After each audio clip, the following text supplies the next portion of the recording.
Chapter 3. I told some of you last Thursday of the principles of the time machine, and showed you the actual thing itself, incomplete in the workshop. There it is now, a little travel-worn truly, and one of the ivory bars is cracked, and a brass rail bent, but the rest of it's sound enough. I expected to finish it on Friday, but on Friday, when the putting together was nearly done, I found that one of the nickel bars was exactly 1 inch too short, and this I had to get remade. So the thing was not complete until this morning.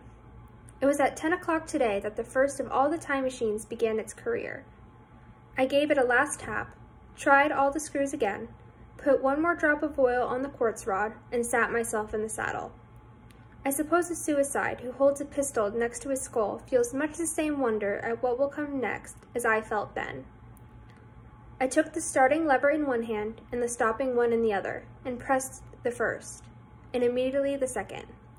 I seemed to reel. I felt a nightmare sensation of falling, and looking around, I saw the laboratory exactly as before. Had anything happened? For a moment I suspected that my intellect had tricked me. Then I noted the clock. A moment before, as it seemed, it had stood at a minute or so past 10. Now it was nearly 3:30. I drew a breath, set my teeth, and gripped the starting lever with both hands and went off with a thud. The laboratory got hazy and went dark. Mrs. Watchett came in and walked, apparently without seeing me, towards the garden door. I suppose it took her a minute or two to traverse the place, but to me she seemed to shoot across the room like a rocket. I pressed the lever over to its extreme position. The night came in like the turning out of a lamp, and in another moment it came tomorrow. The laboratory grew faint and hazy, then fainter and even fainter. Tomorrow night came black, then back again, night again, day again, faster and faster still. An eddying murmur filled my ears, and a strange, dumb confusedness descended on my mind. I am afraid that I cannot convey the peculiar sensations of time traveling. They are excessively unpleasant. There is a feeling exactly like one has sweat upon a switchback, of a helpless, headlong motion. I felt the same horrible anticipation, too, of an imminent smash. As I put on pace, night followed day like flapping of a black wing. The dim suggestion of the laboratory seemed to presently fall away from me, and I saw the sun hoping swiftly across the sky, leaping it every minute marking a day. I supposed the laboratory had been destroyed, and I had come into the open air. I had a dim impression of scaffolding, but I was already going too fast to be conscious of any moving things. The slowest snail that ever crawled dashed by too fast for me. The twinkling succession of darkness and light was excessively painful to the eye. Then in the intermittent darkness, I saw the moon spinning swiftly through her quarters from new to full, and had a faint glimpse of circling stars. Presently, as I went on, still gaining velocity, the palpitation of night and day merged into one continuous grayness. The sky took on a wonderful deepness of blue, a splendid luminous color like that of early twilight. The jerking sun became a streak of fire, a brilliant arch in space, the moon a fainter and fluctuating band. I could see nothing of the stars, save from now and then a bright circle flickering in the blue. The landscape was misty and vague. I was still on the hillside upon which this house now stands, and the shoulder rose above me gray and dim. I saw the trees growing and changing like puffs of vapor, now brown, now green. They grew, spread, shivered, and passed away. I saw huge buildings rise up, faint and fair, passing like dreams. The whole surface of the earth seemed changed, melting and flowing under my eyes. Little hands upon the dials that registered my speed raced round faster and faster. Presently, I noted that the sun belt swayed up and down from solstice to solstice, in a minute or less, and that consequently my pace was over a year a minute. And minute by minute, the white snow flashed across the world and vanished, and was followed by the bright, brief green of spring. The unpleasant sensations of the start were less poignant now. They merged at last into a kind of hysterical exhilaration. I remarked indeed a clumsy swaying of the machine, for which I was unable to account, but my mind was too confused to attend to it, so with a kind of madness growing upon me, I flung myself into a futurity. At first, I scarce thought of stopping, scarce thought of anything but these new sensations. But presently a fresh series of impressions grew up in my mind, a certain curiosity and therewith a certain dread, until at last they took complete possession of me. What strange developments of humanity, what wonderful advances upon our rudimentary civilization, I thought, might not appear when I came to look into the dim, elusive world that raced and fluctuated before my eyes. I saw great and splendid architecture rising about me, more massive than any buildings of our own time, and yet, as it seemed, built of glimmer and mist. I saw a richer green flow up the hillside and remain there without any wintry intermission. Even though the veil of my confusion, the earth seemed very fair. So my mind came round to the business of stopping. The peculiar risk lay in the possibility of finding subsistence in the space in which I or the machine occupied. So long as I traveled at the high velocity through time, this scarcely mattered. I was, so to speak, accentuated, was slipping like vapor through the intensities of intervening substances. But to come to a stop involved the jamming of myself, molecule by molecule, into whatever lay in my way, meant bringing my atoms into such intimate contact with one of the obstacles that had a profound chemical reaction, possibly a far-reaching explosion, would result in blow myself and my apparatus out of all possible dimensions into the unknown. This possibility had occurred to me again and again while making the machine. But then I was cheerfully accepted that it was an unavoidable risk, one risk a man has to take. The risk now was inevitable. I no longer saw it in the same cheerful light. The fact is, insensibility, the absolute straightness of everything, and the sickly jarring and swaying of the machine above all, the feeling of prolonged filing, had absolutely upset my nerve. I told myself that I could never stop. With a gust of petulance, I resolved to stop forthwith. Like an impatient fool, I lugged over the lever, and incontently went through the thing reeling over, and I was flung headlong into the air. There was a sound of a clap of thunder in my ears. I may have been stunned for a moment. A pitiless hail was hissing around me, and I was sitting on a soft turf in front of the overset machine. Everything still seemed gray, but presently I remarked that the confusion in my ears was gone. I looked around me. I was on what seemed to be a little lawn in a garden, surrounded by rhododendron bushes, and I noticed that their mauve and purple blossoms were dropping in a shower under the beating of hailstones. The rebounding, dancing hail hung in a cloud like over the machine, and I drove along the ground like smoke. In a moment, I was wet to the skin. Fine hospitality, say I, to a man who has traveled in innumerable numbers of years to see you. Presently, I thought what a fool I was to get wet. I looked up and stood around me. A colossal figure, carved apparently into some white stone, loomed indistinctly beyond the rhododendrons of the lazy downpour. But the rest of the world was invisible. My sensations would be hard to describe. As the columns of hail grew thinner, I saw the white figure more and more distinctly. It was very large, for a silver birch tree touched its shoulder. It was of white marble, in the shape of like a winged sphinx, but in the wings, instead of being carried vertically at the sides, were spread to what it seemed to hover. The pedestal, it appeared to me, was of bronze, and was thick with verdigris. It chanced that the face was towards me. The sightless eyes seemed to watch over me. There was a faint shadow of a smile on the lips. It was greatly weather-worn, and it imparted an unpleasant suggestion of disease. I stood looking at it for a little space, about half a minute, or perhaps half an hour. It seemed to advance and to recede as the hail drove before its denser or thinner. At last I tore my eyes from it for a moment, and saw that the hail curtain had worn threadbare, and that the sky was lightening with the promise of sun. I looked up again at the crouching white shape. Full of temerity of my voyage came suddenly upon me. What might appear when the hazy curtain altogether was withdrawn? Might it not have been happened to men? What if cruelty had grown into common passion? What if, in this interval, the race had lost its manliness and had developed into something inhuman, unsympathetic, and overwhelmingly powerful?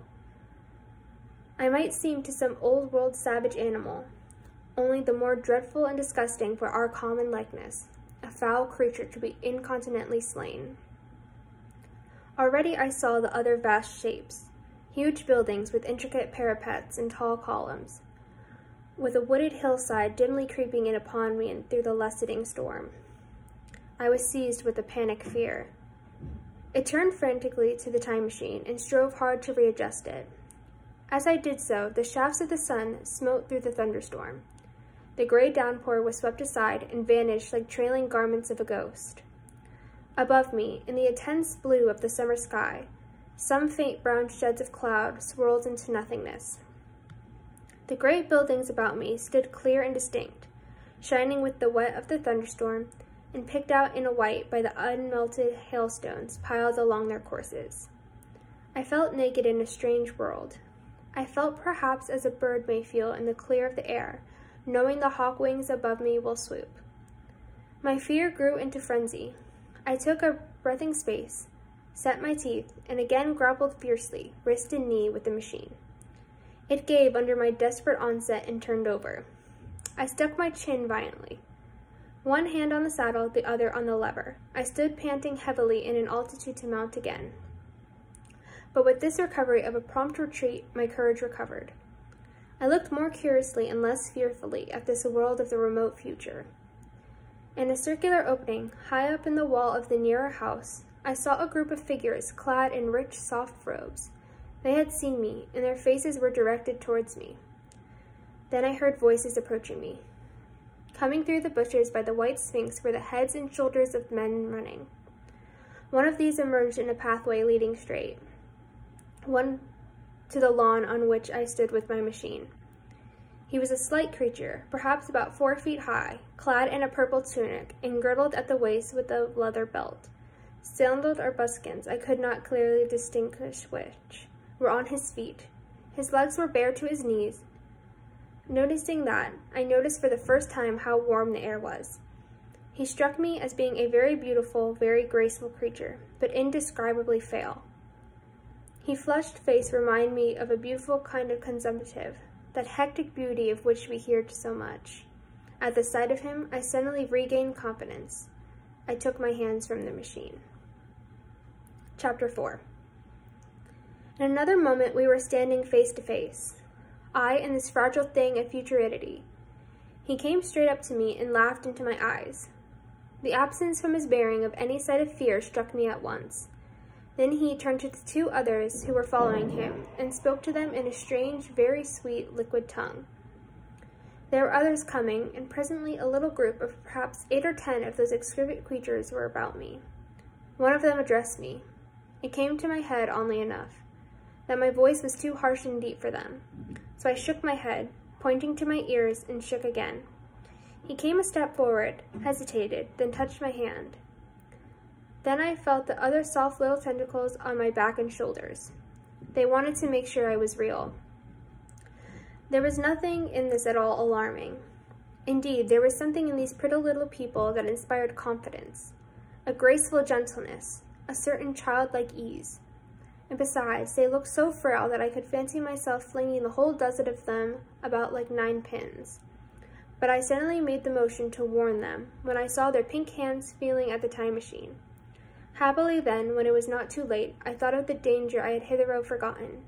Reaching over the bars of the machine, I unscrewed the little levers that would set again in motion, and put these in my pocket. Then I turned again to see what I could do in the ways of communication. And then, looking nearly into their features, I saw some further peculiarities in their Dresden china prettiness. Their hair, which was uniformly curly, came to a sharp end at the neck and cheek. There was not the faintest suggestion of it on the face, and their ears were singularly minute. Their mouths were small, with bright red, rather thin lips, and the chins ran to a point. The eyes were large and mild, and this may seem egotism on my part. I fancied even that there was a certain lack of interest that I may have expected in them, as they made no effort to communicate with me, but simply stood around me, smiling and speaking in soft, cooing notes to each other. I began the conversation. I pointed to the time machine and to myself, then hesitated for a moment to express time. I pointed to the sun. At once, a quaintly pretty little figure in checkered purple and white followed my gesture, then astonished me by imitating the sound of thunder. For a moment I was staggered. The import of his gesture was plain enough. The question had come into my mind abruptly. Were these creatures fools? You may hardly understand how it took me. You see, I have always had anticipated that people of the year 800 and 2000 odd would be incredibly in front of us in knowledge, art, and everything. Then one of them suddenly asked me a question that showed me to be on the intellectual level of one of our 5-year-old children. Asked me, in fact, if I had come from the sun in a thunderstorm. It let loose the judgment I had suspended upon their clothes, their frail light limbs, and their fragile features. A flow of disappointment rushed across my mind. For a moment I felt that I had built the time machine in vain. I nodded and pointed to the sun and gave them such a vivid rendering of a thunderclap as it startled them. They all withdrew a pace or so and bowed. Then came one laughing towards me, carrying a chain of beautiful flowers, altogether new to me, and put it around my neck. The idea was received with melodious applause, and presently they were all running to and fro for flowers, and laughingly flinging them upon me, until I was almost smothered with blossom. You who have never seen this scarcely can imagine what delicate and wonderful flowers countless of years of culture had created. Then someone suggested that their plaything should be exhibited in the nearest building, so I was led past the Sphinx of white marble, to which it seemed to watch over me all the while, with a smile at my astonishment, towards a vast gray edifice of fretted stone. As I went with them, the memory of my confident anticipations of a profoundly grave intellectual prosperity came, with irresistible merriment, to my mind. The building had a huge entry and was altogether of colossal dimensions. I was naturally most occupied with the growing crowd of little people, with their big open portals that yawned before me, shadowy and mysterious. My general impression of the world I saw over their heads was a tangled waste of beautiful bushes and flowers, a long and neglected yet weedless garden.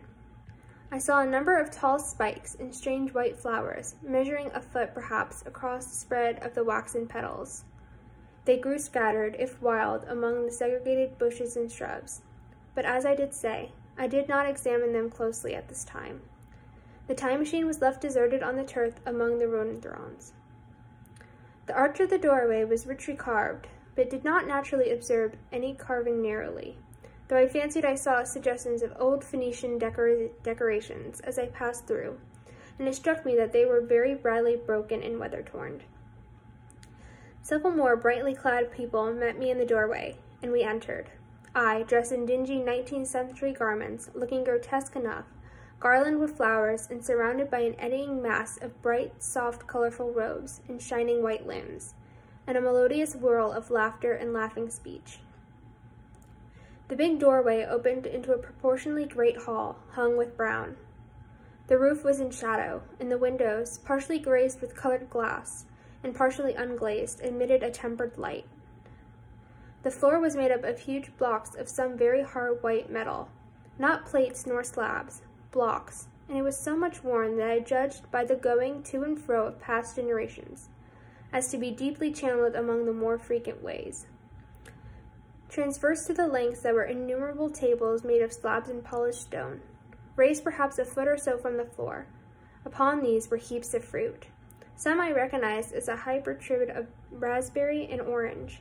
For the most part, they were strange.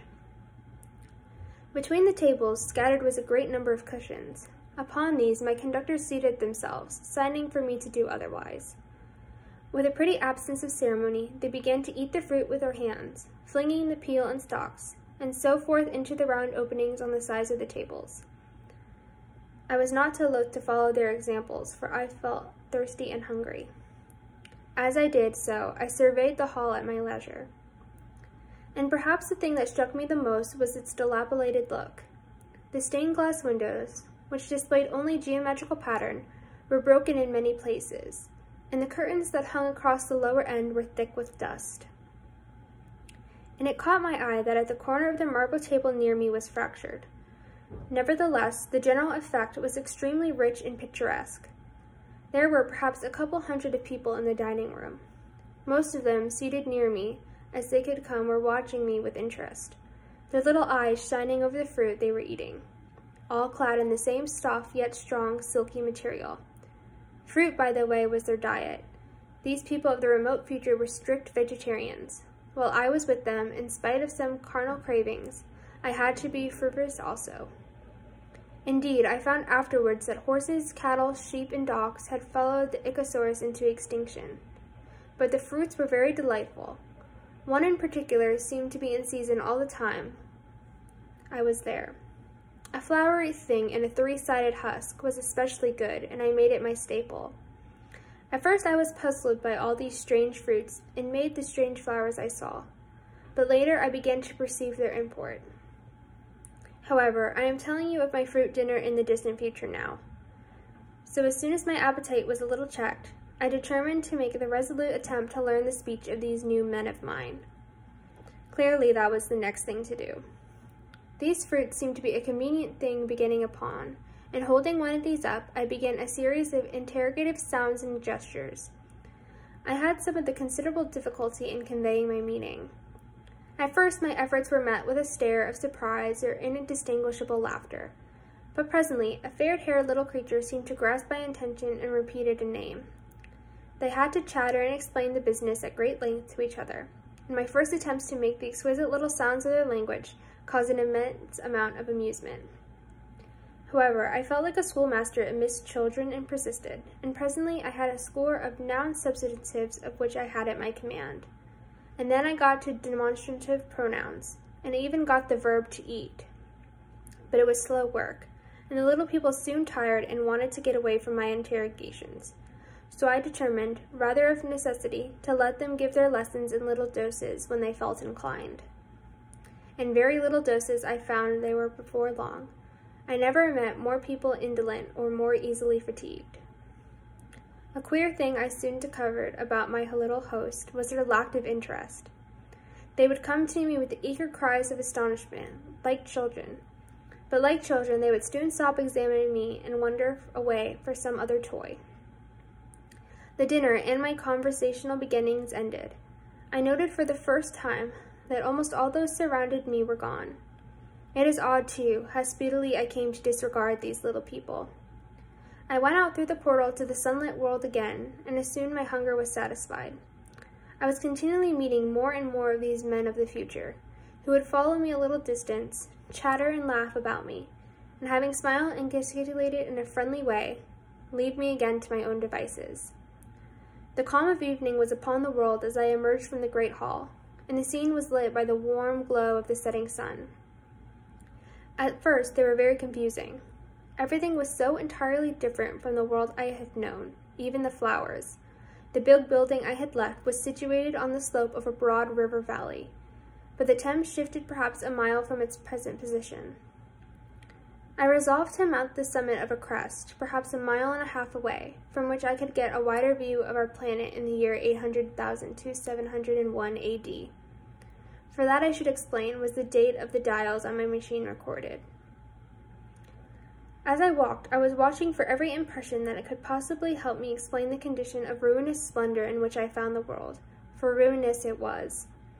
A little way up the hill, for instance, was a great heap of granite, bound together by masses of aluminum, and a vast labyrinth of precipitous walks and crumbled heaps, amidst which the heaps were beautifully Patagonia-like plants, nestled possibly wondered tinted with the brown of the leaves and the incapable of stinging. It was evidently the derelict remains of some vast structure. To what end I could not determine. It was here that I was destined, at a later date, to have a very strange experience, the first intimation of a still stranger discovery, but of what I will speak in its proper place. Looking around with sudden thought, from a terrace on which I rested for a while, I realized that there were no small houses to be seen. Apparently, the single house and possibly even the household had vanished. Here and there among the greenery were palace-like buildings, but the house and the cottage, which form such characteristic features of our own English landscape, had disappeared. Communism, I said to myself. And on the heels of that came another thought. I looked at the half a dozen little figures that were following me. Then in a flash I perceived that all had the same form of costume, the same softness hair visage, and the same girlish roundity of limb. It may seem strange, perhaps, that I had not noticed this before, but everything was so strange. Now I saw the fact plainly enough. In costume, and in all the difference of texture, and bearing now the mark of sexes from each other, these people of the future were alike. And the children seemed to my eyes to be all the miniatures of their parents. I judged then that the children of the time were extremely precious, physically at least, and I found out afterward abundant verification of my opinion. Seeing the ease and security in which these people were living, I felt this close resemblance of sexes was after all what one would expect. For the strength of the man and softness of a woman, institution of a family, and the differentiation of occupations were mere and militant necessities of age of physical force. Where population is balanced and abundant, much childbearing becomes an evil rather than a blessing to the state. Where violence comes, but rarely an offspring are secure, there is less necessity, indeed there is no necessity, for an efficient family, and specialization of the sexes with reference to their children's needs disappears. We see some beginnings of this even in our own time, and in this future age it was complete. This, I must remind you, was my speculation at the time. Later I was to appreciate how far it fell short of reality. While I was musing upon these things, my attention was attracted to a pretty little structure under a well cupola. I thought it was in a transitory way of the oddness of wells still existing, then resumed the thread of my speculations. There were no large buildings toward the top of the hill, and as my walking powers were evidently miraculous, I was presently left alone for the first time. With a strange sense of freedom and adventure, I pushed up onto the crest. There I found a seat of some yellow metal that I did not recognize, corroded in places with a sort of pinkish rust, and half smothered in the moss, the armrests cast and filed into the resemblance of griffin heads. I sat down on it, and I surveyed the broad view of our old world under the sunset of that long day. It was as sweet and fair a view as I have ever seen. The sun had already gone below the horizon, and the west was a flaming gold, touched with some horizontal bars of purple and crimson. Below was the valley of Thames, in which the river lay like a burnished brand of steel.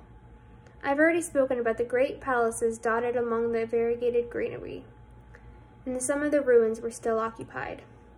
Here and there rose a white or silvery figure in the waste garden of the earth. Here and there came the sharp vertical line of some cupola or obelisk. There were no hedges and no signs of propriety rights, no evidence of agriculture. The whole hearth had become a garden. So watching, I began putting my interpretation upon the things I had seen, as it shaped me that evening. My own interpretation was something in this way. Afterwards, I found that I only got in a half-truth, or only a glimpse at one facet of the truth. It seemed to me that I had happened upon humanity upon the wane. The ruddy sunset set me thinking of the sunset of mankind. For the first time, I began to realize that this was an odd consequence of the social effort in which we are at present engaged. And yet, come to think, it is a logical consequence enough. Strength is the outcome of need. Security sets a premium on feebleness. The work of eliminating the conditions of life, the true civilizing process that makes life more and more secure, had gone steadily on to a climax. One triumph of united humanity over nature followed another. Things that are now mere dreams had become projects deliberately put in hand and carried forward, and the harvest was what I saw. After all, the sanitation and agriculture of today are still in the rudimentary stage. The science of our time has attacked but little department of field of human disease, but even so, it spreads in operations very steadily and persistently. Our agriculture and horticulture destroy a weed there and cultivate perhaps a score or so of some wholesome plants, leaving the greater number to fight out the balance as they can. We improve on our favorite plants and animals, and how few they are, gradually by selective breeding.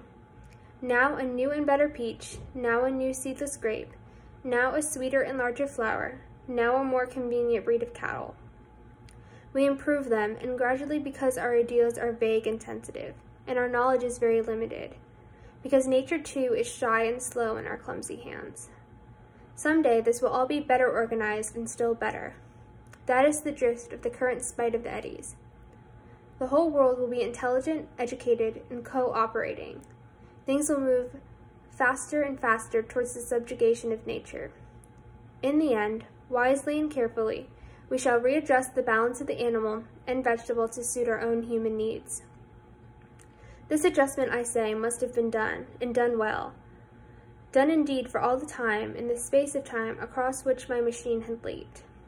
The air was free from gnats, the earth from weeds or fungi. Everywhere were fruits, sweet, delightful flowers. Brilliant butterflies flew hither and thither. The ideal of preventative medicine was attained. Diseases had been stamped out. I saw no evidence of any contagious diseases at all during my stay. I shall have to tell you later that even the process of putrefaction and decay had been profoundly affected by these changes. Social triumphs, too, had been affected. I saw mankind housed in splendid shelters, gloriously clothed, as yet I found them engaged in no toil. There were no signs of struggle, neither social nor economical struggle.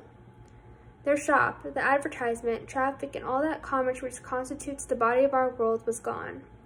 It was natural on that golden evening I should jump at the idea of a social paradise. The difficulty of increasing population had been met, I guessed, and the population had ceased to increase. But with this change in condition comes inevitably adaptations to change. What, unless biological silence is a mass of errors, is the cause of human intelligence and vigor, hardship and freedom, condition under which active, strong, subtle survive, and the weak go to the wall. Conditions that are a premium among the loyal alliance of capable men, upon the self-restraint, patience, and decision. In the institution of family and the emotions that arise therein, the fierce jealousy and tenderness for the offspring, the parental self-devotion, all found their justification and support in the imminent dangers of the young. Now where are these imminent dangers? There's a sentiment arising, and it will grow, against communal jealousy and fierce maternity, against passion of all sorts, unnecessary things now, and things that make us uncomfortable, savage survivalist discords in a real, refined, pleasant life. I thought of the physical slightness of the people, their lack of intelligence, and those big, abundant ruins, and it strengthened my belief in a perfect conquest of nature. For after the battle comes the quiet. Humanity had been strong, energetic, and intelligent, and had used all of its abundant vitality to alter the conditions of which it lived. And now it came to the reaction of altered conditions. Under new conditions of perfect comfort and security, that restless energy, that with us, strength would become weakness. Even in our own time, certain tendencies, desires, are necessary to survival and a constant source of failure. Physical courage and the love of battle, for instance, are no great help, may even be hindrances to a civilized man. And in the state of physical balance and security, power and intellectual as well as physical would be out of place.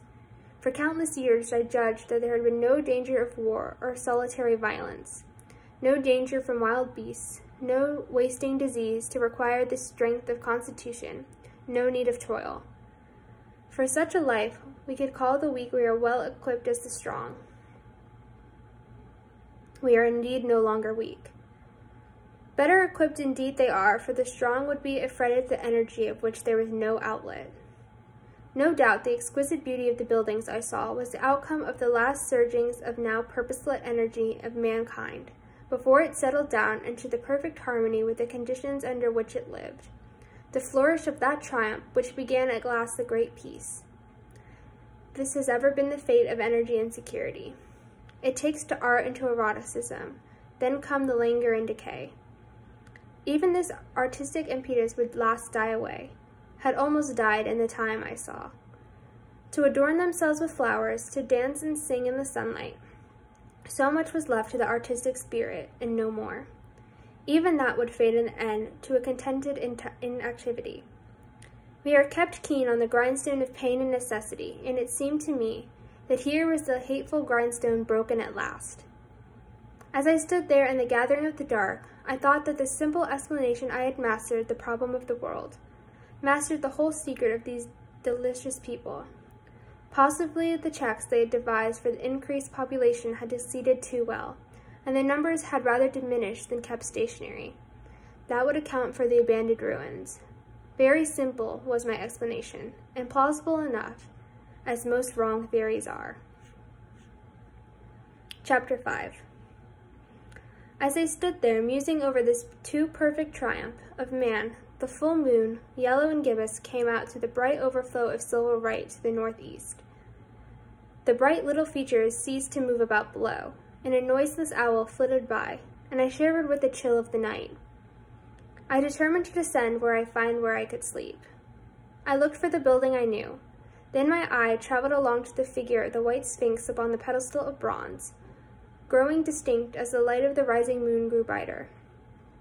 I could see the silver birch against it. There was a tangle of rhododendron bushes, black in the pale light, and there was a little lawn. I looked at the lawn again. A queer doubt chilled my complacency. No, I said sullenly to myself, that was not the lawn. But it was the lawn, for the white leprous face of the sphinx was towards it. Can you imagine what I felt this conviction came home to me? But you cannot. The time machine was gone. At once, like a lash across the face, came the possibility of losing my own age, of being helpless in this strange new world. The bare thought of it was an actual physical sensation, and I could feel the grip on me on my throat as I could stop my breathing.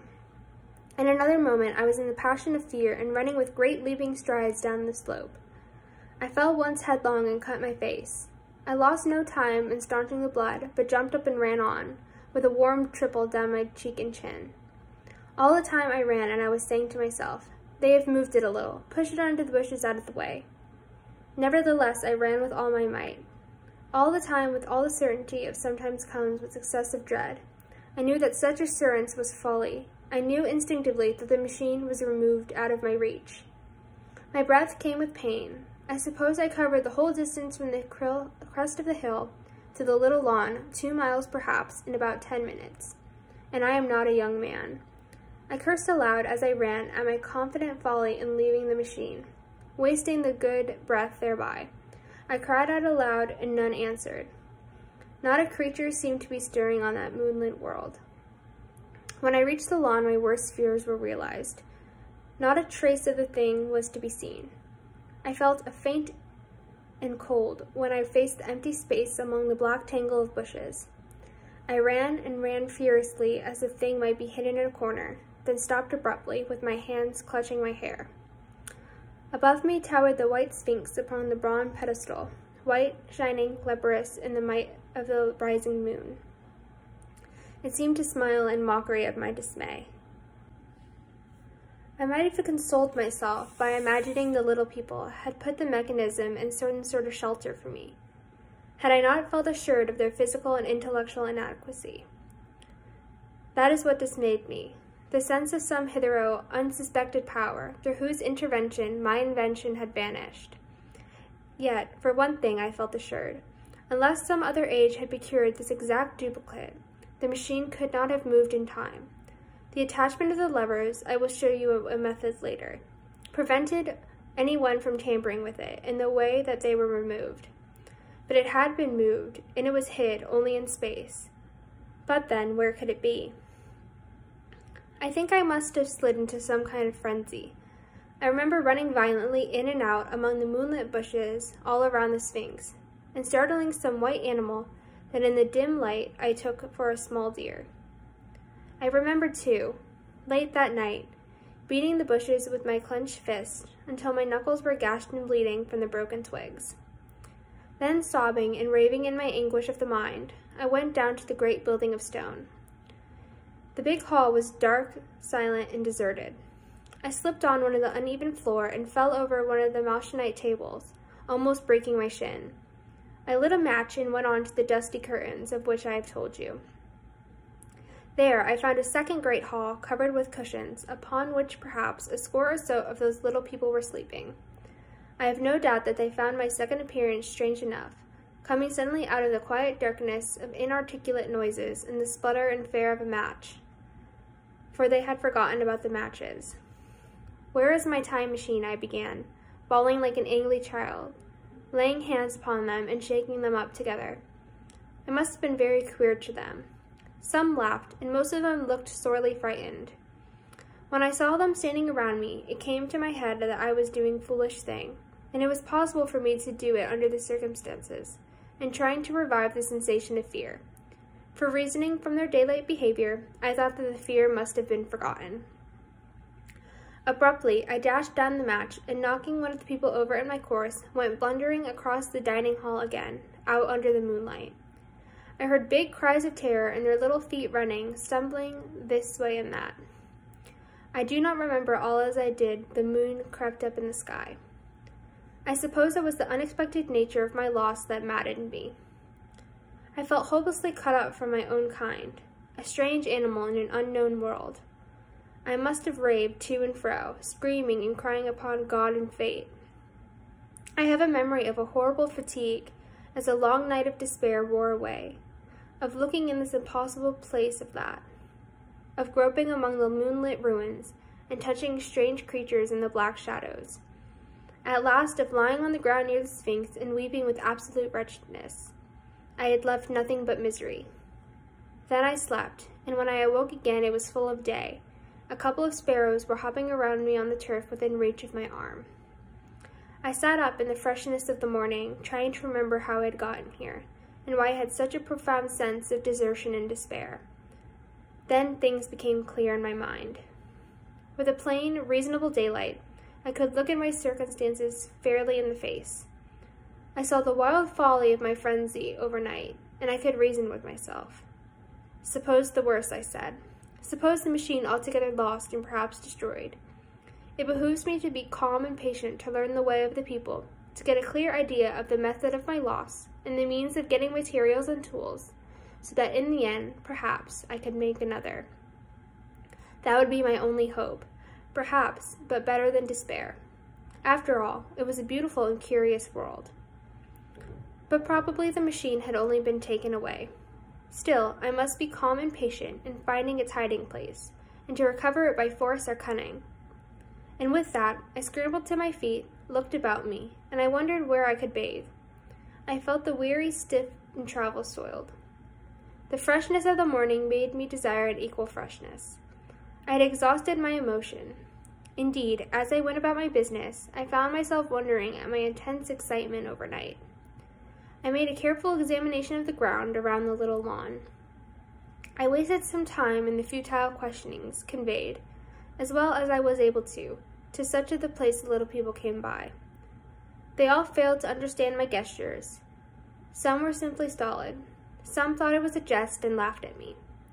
I had the hardest task in the world to keep my hands off their pretty, laughing faces. It was a foolish impulse, but the devil begotten of fear and blind anger ill-curbed and still eager to take advantage of my perplexity. The turf gave better counsel. I found a groove ripped in it, about midway between the pedestal of the Sphinx and the marks of my feet where on arrival I had struggled with the overturned machine. There were other signs of removal about it, with a queer narrow footprints like those I could imagine made by a sloth.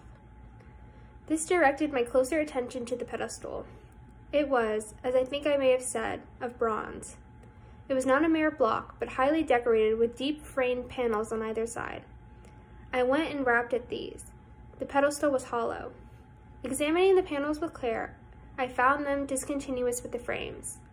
There were no handles or keyholes, but possibly the panels, if they were doors, as I supposed, opened from within. One thing that was clear enough to my mind. It took no great mental effort to infer that in my time machine was inside that pedestal. But how it had gotten there was a different problem. I saw the heads of two orange-clad people coming through the bushes, under some blossom-covered apple trees towards me. I turned smiling to them, and beckoned them to me. They came, and then pointing to the bronze pedestal, I tried to imitate my wish to open it. But at first my gesture towards this, they behaved very oddly. I didn't know how to convey their expression to you. Suppose you were trying to use a grossly improper gesture to a delicate-minded woman. That is how she would look. They went off as they had to receive the last possible insult. I tried a sweet-looking little chap in the white next, with the exact same result. Somehow, his manner made me feel ashamed of myself. But as you know, I wanted the time machine, and I tried him once more. As he turned off, like the others, my temper got the better of me. In 3 strides I was after him, had gotten by the loose part of his rope around the neck, and began dragging him towards the Sphinx. I saw the horror and repugnance of his face, and all of a sudden I let him go. But I was not beaten yet. I banged with my fist at the bronze panels. I thought I heard something stir inside, but to be explicit, I thought I heard a sound like a chuckle, but I must have been mistaken. Then I got a big pebble from the river, and came and hammered until I flattened out the coil and the decorations, and the verdigris came off in powdery flakes. The delicate little people must have heard me hammering in the gusty outbreaks a mile away on either hand, but nothing came of it. I saw a crowd of them upon the slopes, looking furtively at me. At last, hot and tired, I sat down to watch the place. But I was too restless to watch long. I am too occidental for a long vigil. I could work at the problem for years, but to wait inactive for 24 hours, that is another matter. I got up after a time and began walking aimlessly through the bushes toward the hill again. Patience, I said to myself. If you want your machine again, you must leave that Sphinx alone. If they mean to take your machine away, it's little good you're wrecking at their bronze panels if they don't. You will get it back as soon as you ask for it. To sit among all those unknown things before a puzzle like that is hopeless. That way lies a monomania. Face this world, learn its ways, watch it. Be careful of the too hasty guesses at its meaning. In the end, you will find clues to it all. Then suddenly the humor of the situation came into my mind. The thought of the years I had spent in study and toil to get into some future age, and now my passion of anxiety to get out of it. I had made myself the most complicated and most hopeless trap that ever a man devised. Although it was at my own expense, I could not help myself. I laughed aloud. Going through the big palace, it seemed to me that the little people avoided me.